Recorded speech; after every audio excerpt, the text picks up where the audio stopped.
Hello and welcome to our humble abode. This weekend is all about getting the things done. We are starting with the infamous plant shuffle. If you've ever started seeds, you know this shuffle well. It is bringing the seeds indoors at night because it's too cold for them, and then you need to bring them outside slowly to get them used to the outdoors. And I have a office space, so I make use of it. I have a little bit of space in the back. I can put some lights, etc. And we are potting up the pepper plants. They are very sensitive plants. They do not like to be outside in the cold. So since I have this space, I am making use of it. And that's a good tip when you're living in these small spaces, is to make use of any extra space that you have access to. So today we're potting up, like I said, peppers, and we're starting with the sweet banana peppers first.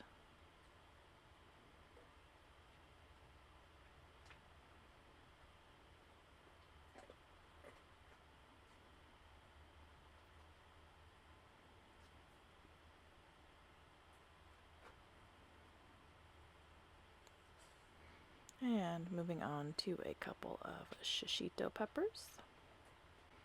And lastly, it is bequinto peppers, something like that. All in all, I think I have probably, oh gosh, I've started more, so probably like 20 pepper plants. I don't know where we're gonna put them all. We'll see.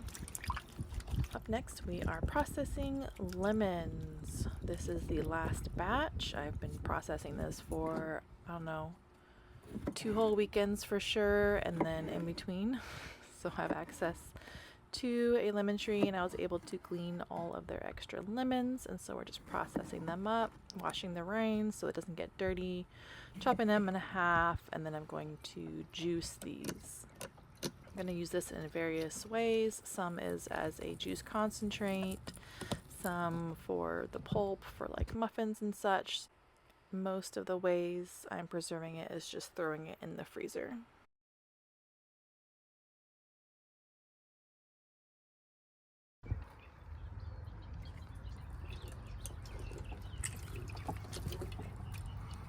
And while I'm doing that, the man is playing with fire.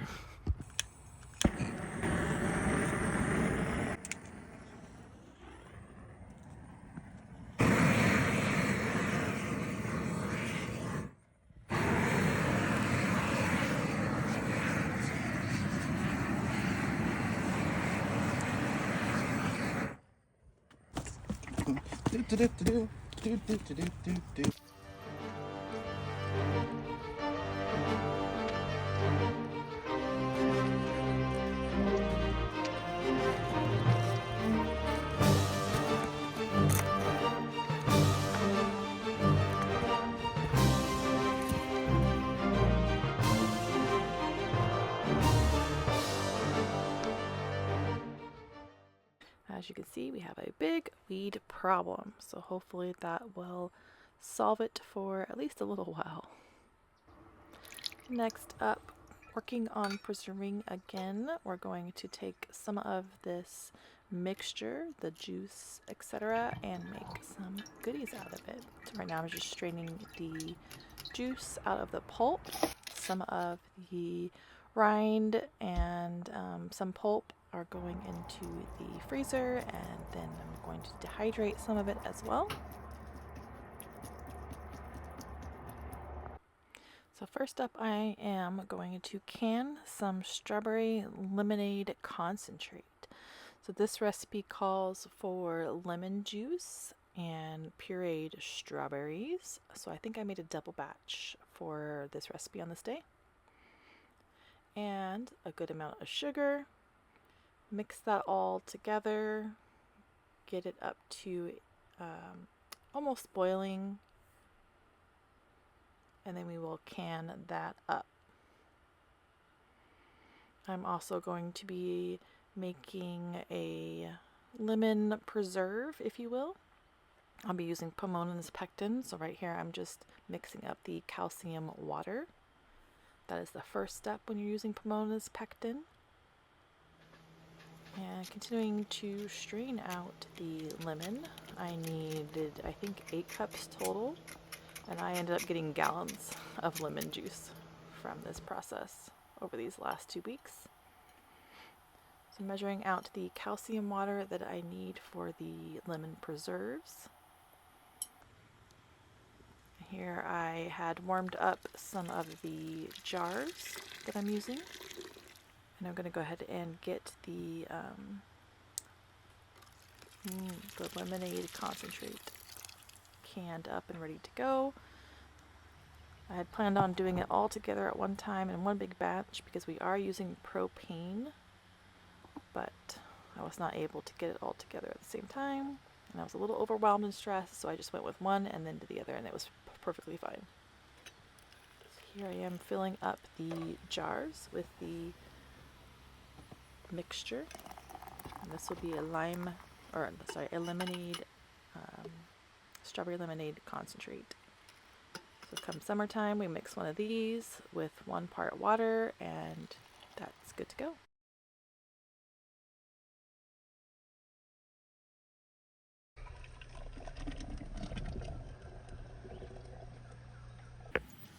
You gotta remember to wipe the rims off, especially when something is sticky. Apply a clean, fresh lid and the band on the lid on the jar, and then we place it back into the water. This is a water bath canning recipe, so it does not need to be pressure canned, though you just need something large. Something on the bottom underneath the cans is nice, so it prevents hopefully some breakage, and then you just need to be able to cover up the jars with at least 1 inch of water, preferably 2 inches. Here you can see I've split it into 2 pots because when we are doubling up jam, sometimes it can be tricky to double it in the same pot, and so I did 2 separate recipes. And there it is. That's the strawberry lemonade concentrate in all its beautiful glory. I love that.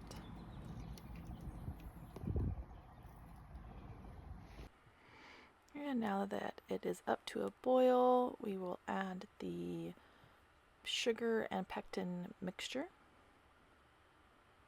Stir that up and let it come to a boil. You can see there's a difference in colors. It's just because one was made with white sugar and one was made with more of a raw sugar.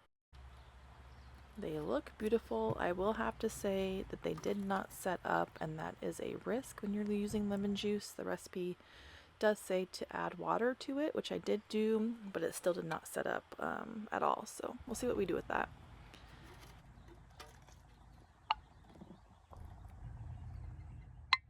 Ah, music to a canner's ear.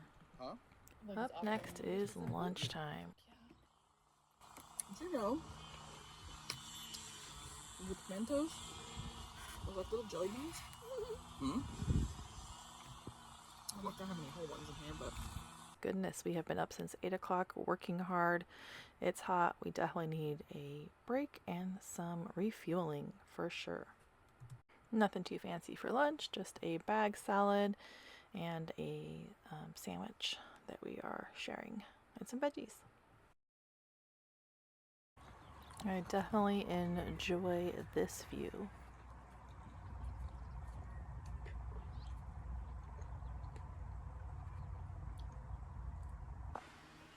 We were able to take a nice lunch break, however it is time to get back to work.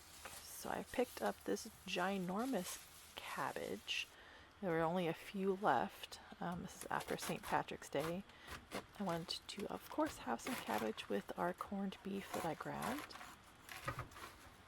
So I figured I'd go ahead and do up some sauerkraut as well. Here I am just cutting out the core. It's pretty tough, not fun to eat. I'm going to slice it nice and thin. That's how I prefer my cabbage. This is after a quick wash, of course.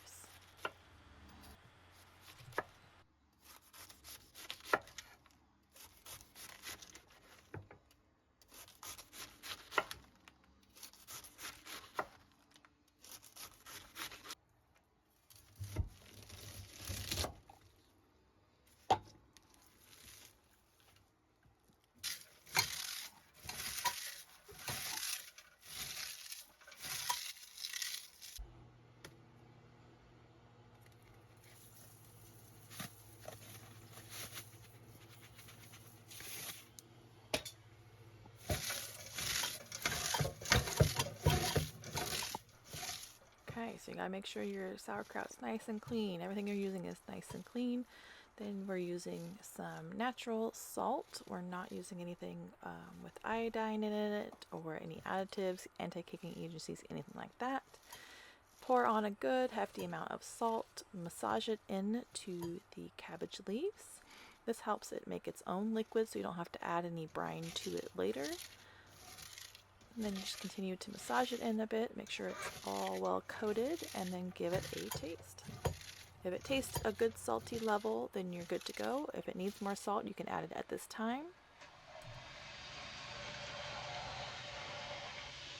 Once you're satisfied, just make sure you cover it and let it sit for a while.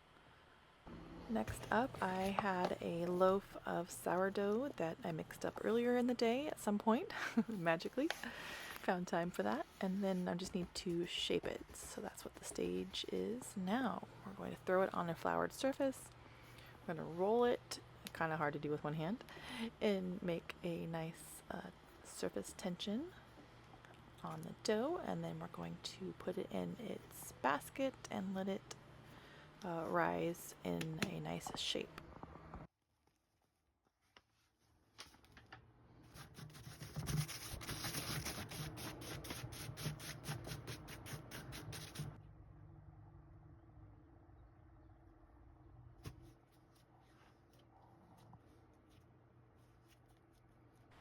I didn't like how this was not sticking together very well, so I went ahead and wet my fingers and then pinched it together so it would stick a little bit more. And this is the reality of doing things in small spaces, is that I have dishes in one sink and water ready to be washed. I have dishes drying on the other side ready to go. I've got a small little table to work on. I've got another project going on with the lemon juice and the zester, etc. You know, not a lot of space to work, but just keeping it clean and organized as much as possible.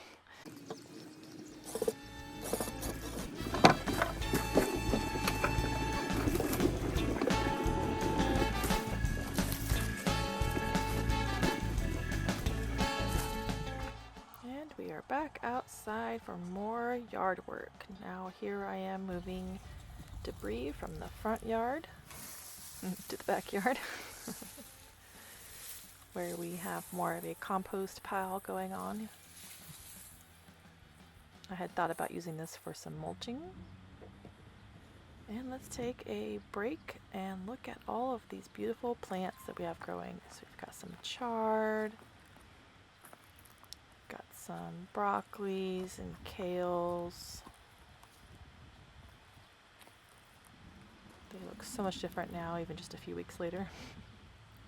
There's the onion starts. A lot of onions in this bed. Our first flower in the garden. Aww, it's not even opened yet. It's a pretty little cosmos. This bed is going crazy. I got some greens that I'm trying to get seeds from. Peas all along the fence. I'm telling you, this is like the best part of growing a garden, is being able to come out here and pick them and just have a little snack.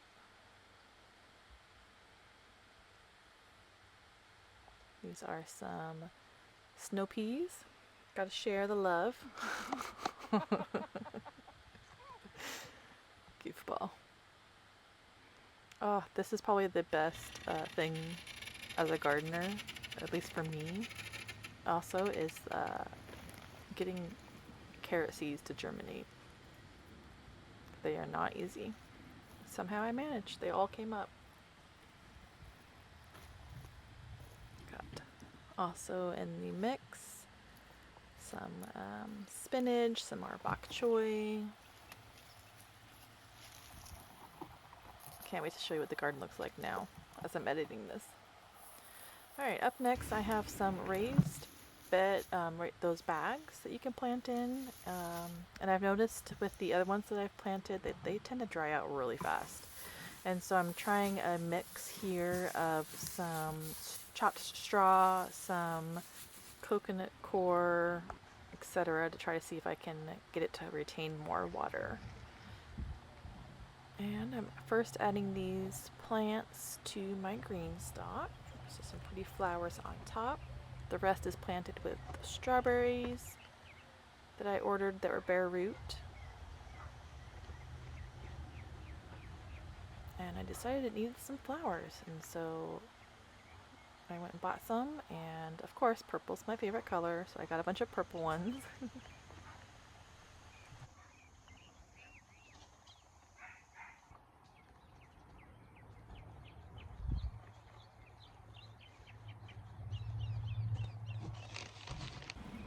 Isn't she lovely?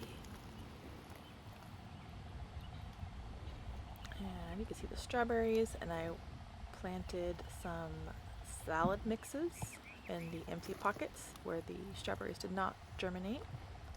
Ah, flowers. Pretty ranunculuses. There's our orange tree that we bought on a whim at Costco.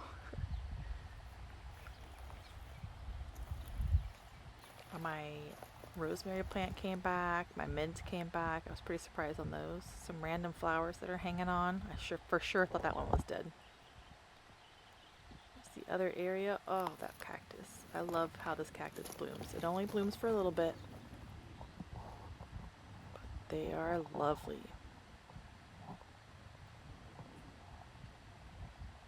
We're gonna have lots of flowers on this guy this year. A random artichoke plant. Poor guy. And then you can see I'm watering nothing back here, but you should keep your soil moist at all times, even if you're not using it, because there is life, hopefully, in that soil, and you want to keep that alive.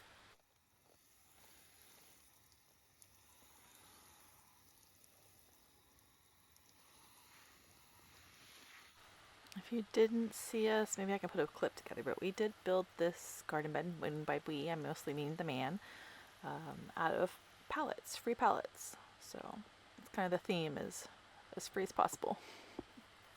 And we have a beautiful volunteer sunflower. Can't wait to show you guys what this one looks like. But these are the bags I was talking about, the grow bags, and I'm just separating them out where I kind of want them to go and getting them opened up. And now the long process, longer than I thought, of filling these guys up. So I'm putting native soil at the very bottom to kind of fill up most of it, because honestly plants aren't going to take up all that much space, depending on the type of plant you use. So I'm just getting the native soil down deep, because it's not really, I call it soil, but really it's just dirt, like fill dirt. It's not great stuff. And then I'm going to add the bag mixture with the additives in it that you saw earlier.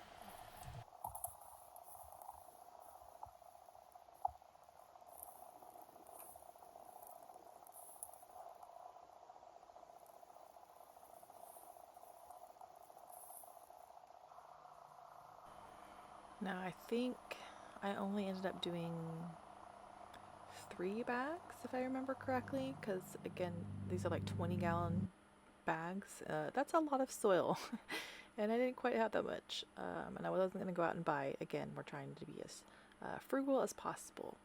So I just did a couple bags, and the rest of the tomatoes just went in the ground. I had planned on doing like a 50-50 or so and doing some experiments, but that didn't happen. So we're just going to go with what we can, and we're going to fill these bags, or these beds, up with some more soil. I ended up putting this soil in, and then over this last weekend I kind of mixed in some other bags of soil, because this just was not holding it, and I ended up also putting some plastic lining at the top third of the bed or so. So these have had some adjustments before I ended up planting my herbs in this, and that's what these beds are going to be for. They are for sort of the more, quote, medicinal herbs.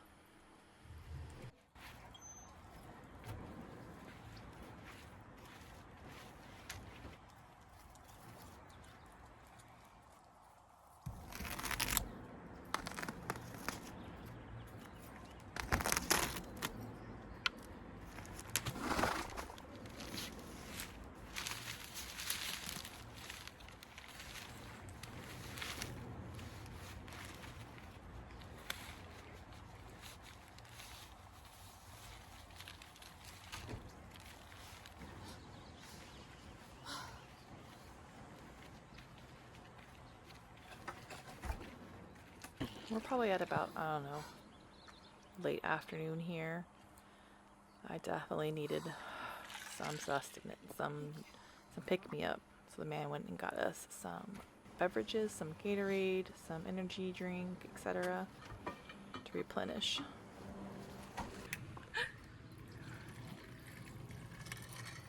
Working day there. Yeah, gotta beat the heat somehow. Okay, I decided I needed a break. I was quickly running out of steam. The later in the day, the longer you work, at least for me, I seem to be able to go less chunks of time. So it's hot, I need a break. So I decided to catalog my herbs that I have. I've been, babying these herbs, and so they're slowly getting used to going outside. I've had some die, some not make it through the process all the way, and that happens, and so I'm not sure exactly what numbers I have of everything. So I'm going to go ahead and write them down to see how many can I fit in my bed. Do I need another planter? Do I need to go grab some containers, etc.? What do I got? What do I need? After that, we're back in to doing the hard work. So here you can see one of the bags I'm filling up. Putting some straw to try to mitigate some of the water leakage that happens in these bags. So I figured out the name of the game for these bags is holding on to as much moisture as you possibly can. But I'm also putting tomatoes in the ground. So I'm just getting through, in some places it's a couple inches of mulch really to get through to the ground. From the previous owners, they had a different layer of mulch, and then this is all stuff we've added since we've lived here. So I gotta get through that, through the fabric, and then into the ground. And I added a bag potting mix into the ground, into the holes with the tomatoes, as well as some fertilizer and some of that straw on top to hopefully hold in the moisture there as well. Gotta make sure to water everything in really, really well when you first plant it, especially. The types of tomatoes we have mostly are just random tomatoes. We had some seed packets. I think I have some random red tomatoes. I've got some cherry tomatoes. I've got some Roma tomatoes. And I think a couple of beef steak tomatoes made it. And while I'm doing this stuff, the man is working on a sink, kitchen, wash station type of thing for veggies and garden produce. And again, we're trying to use up what we have and use free stuff. And so he's making it out of wood pallets, which is an interesting process in itself.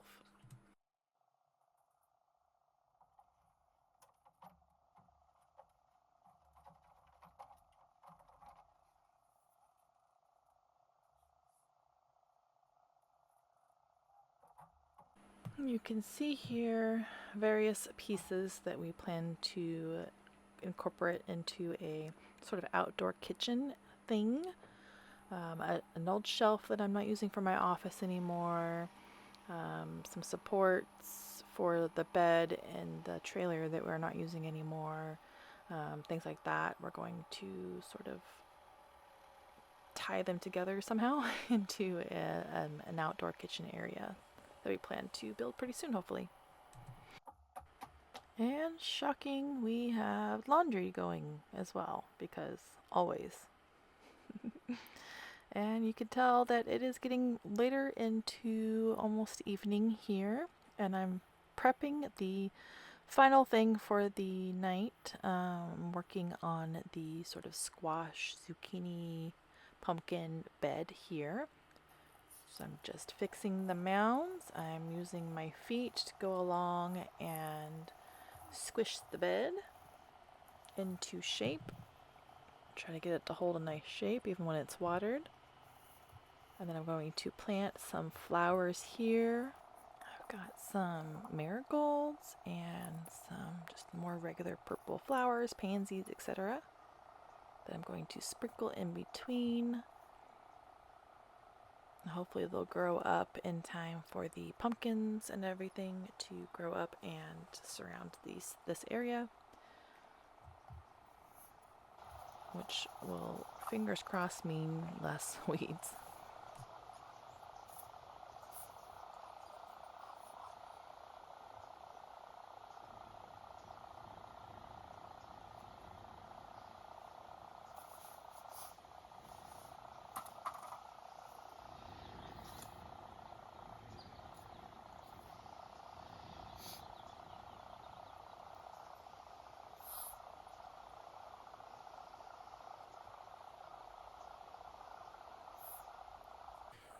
Okay, time to plant the seeds. These first ones are going to be a candy roaster, is what they're called. They are sort of a squash plant. Supposedly very tasty.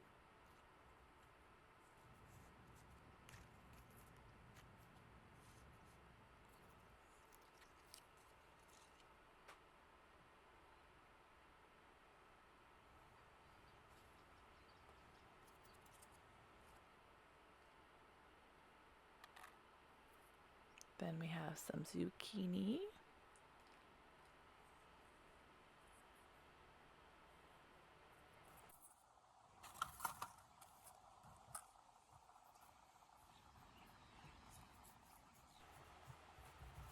Some butternut squash. And finally some pumpkins. I decided to do the trick where you mound up some dirt and you put 3 seeds in each mound. We'll see what happens. One on each mound so far has come up. And then time to add the sprinkler. Again, if you were with us in the beginning, this whole area was completely bare dirt. And not even good dirt, like filler dirt. Like dump dirt. And then we ended the night with our fresh bread that we made. Of course, we had some other things, but long, hard day. It was worth it. Let's catch you next time.